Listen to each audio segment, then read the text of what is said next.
皆さんこんにちは。本日は今の私を形作ってきた私の読書史についてお話ししていこうと思います。今回改めて振り返ってみると、私はずっと物語という存在に救われて生きてきたんだなと感じました。そんな私が本を好きになった原点だったり、子供の頃に夢中になった作品、一度本から離れて映像作品に夢中になった時期を経て、人生の中でも大きな経験をもたらしてくれた一冊との出会いまで、いろいろお話ししていけたらなと思います。皆さんにとっても懐かしいと共感してもらえたり、ご自身の読書遍歴を振り返るようなきっかけになったら嬉しいです。それでは早速始めていきましょう。まず私の読書の始まりである幼少期についてお話しします。振り返ってみると、我が家はかなり本が身近にある環境でした。私の母は子供の頃から本の虫だったようで、司書の資格も持っていて、父も出張が多い仕事だったんですが、移動時間によくいろんな小説を読んでいたみたいです。特に記憶に残っているのが、母による毎晩の読み聞かせの時間です。私は4人兄弟の長女なんですが、私たちが寝るまでの間、宮沢賢治の注文の多い料理店や銀河鉄道の夜、あとはマザー・テレサやエジソンといった伝記物だったり、本当にいろんな作品を毎晩少しずつ読んでくれていました。家には100万回生きた猫や長靴下のピッピの本があったりもして、自分でも何度も繰り返し読んでいた記憶があります。絵本で特に大好きだったのが有名なグリとグラや岩村和夫さんの14匹のシリーズで、森の中のツリーハウスや木の根っこに住んでみたいななんて本気で夢見るような空想が大好きな子供でした。今思うと本に触れるという点においてかなり恵まれた環境で、私の妹も本が好きなので、やっぱり子供の頃の読み聞かせや日常に本があることっていうのは、その子の読書好きにつながる確率が高いのかなとも思います。私自身もいつか子供ができたら絶対にたくさん読み聞かせをしたいなと今から考えています。続いて小学生時代の話です。小さい頃から我が家の習慣として、近所の図書館で兄弟一人一人が貸し出し券を作って、1、2週間に1回利用上限いっぱいまで本を借りて帰るのがお決まりのルーティーンでした。当時は講談社の青い鳥文庫が特に大好きで、いろいろ図書館で借りては読んでいたんですが、ご存知の方がいたらめちゃくちゃ嬉しいんですが、私は特にいちごシリーズっていうのに夢中になっていた記憶があります。あと学校の図書室では解決ぞろりも当時流行っていてよく読んでいました。他にもフェアリーレルムのようなファンタジー小説をよく読んでいたり、映画が大好きだったナルニア国物語を本でも確か読んでいて、現実とは違うどこか遠くの世界に入り込む感覚が楽しくて、この頃から物語というものが自分にとってなくてはならない存在になっていったのかなと思います。それから小学生の頃は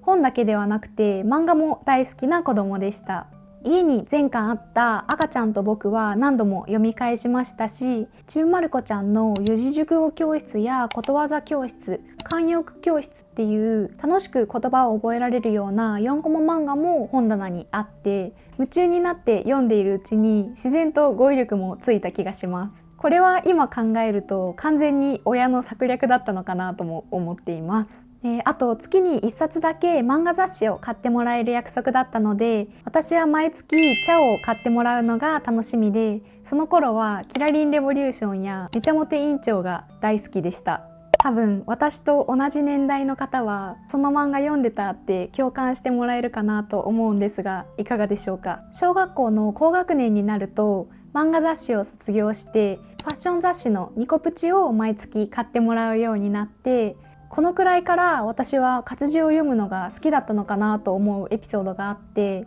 私は毎晩寝る前にその月の雑誌を何度も繰り返し読み返していたんですが、写真や大きな文字を見るだけじゃなくて、コーディネートの横に添えられているちっちゃな説明書きまで本当に隅から隅まで全部読んでいました。説明を読むことでコーディネートの組み合わせ方とかより理解が深まるのが楽しいっていう感覚ももちろんあったと思うんですが、小さい頃から本に触れていたおかげか活字を読む行為も純粋に好きだったのかなと思います。ちなみにこの隅々まで解説を読む癖は今でも全く変わっていなくて、美術館に行っても解説パネルはじっくり全部読みたいですし、雑誌を読むときは誰かのインタビューページだったり最後の数ページにあるようなおすすめの本、映画の紹介みたいな小さめの企画まで割としっかり読み込みます。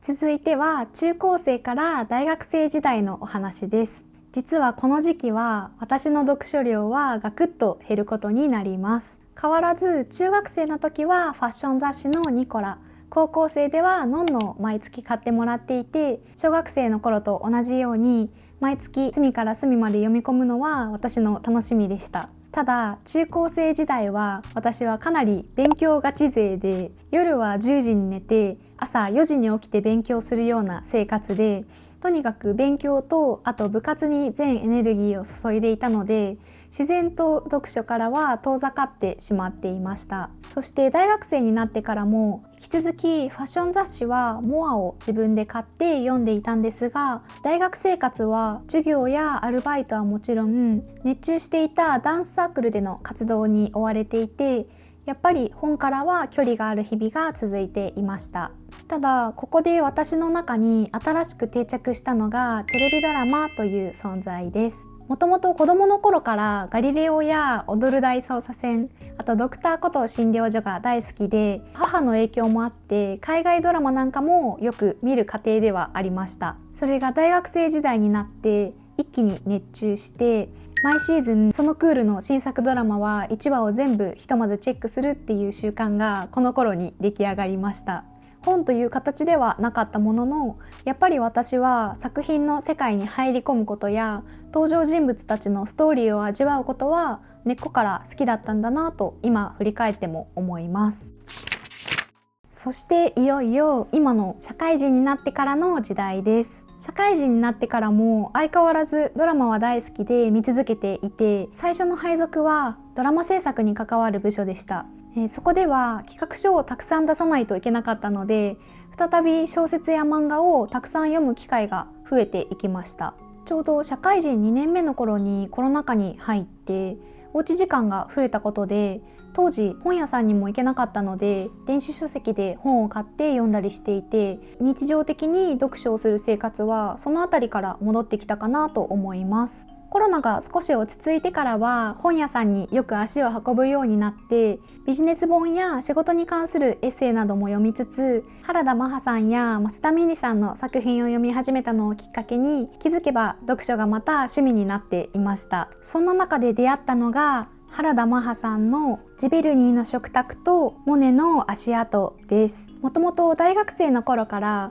美術館に行くのは割と好きな方だったんですが、原田さんの美術小説は画家や絵画への尊敬や愛が作品からすごく伝わってくるので、この本を通してモネの人生や画家たちの物語に触れてから、モネや印象派の絵画が大好きになって、展示があれば積極的に足を運ぶようになりました。そして本物が見たいっていう思いがこの作品を読んでからずっと心にあったので、2023年の夏になんと一人でフランスのパリへ1週間旅行に行きました。毎日パリ市内にあるモネの作品が飾られている美術館を一つずつ巡って、さらには現地で日帰りのバスツアーを申し込んで、ずっと夢だったジベルニーのモネの家と睡蓮の池を見に行くことができました。その時まで人生の中で一人旅をしたことが一度もなかったのに、原田さんの本を開いたことから始まった感動が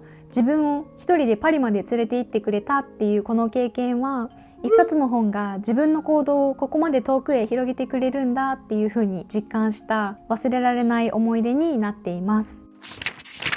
ということでざっとまとめてみると、幼少期の絵本や読み聞かせ、ファンタジー小説から始まって、1一度学生時代には雑誌やドラマなど別の形で文字や物語と付き合いつつ、社会人になってからまた本に没頭し始めるという読書の遍歴を歩んできました。こうして振り返ってみると、私にとって読書はいつでも温かく迎え入れてくれる別の世界であり、自分が生きていくための大切なシェルターのような存在だなと感じています。私にとって物語がない生活は考えられないですし、本当に日々たくさんの物語に救われていて、今後もそうやって生きていくんだろうなと思っています。今回は私の読書史をお話しさせていただきましたが、皆さんにとって読書が好きになったきっかけの一冊や人生を変えてくれた思い出の本などがあれば、ぜひ伺えたら嬉しいです。本日も最後までお付き合いいただきありがとうございました。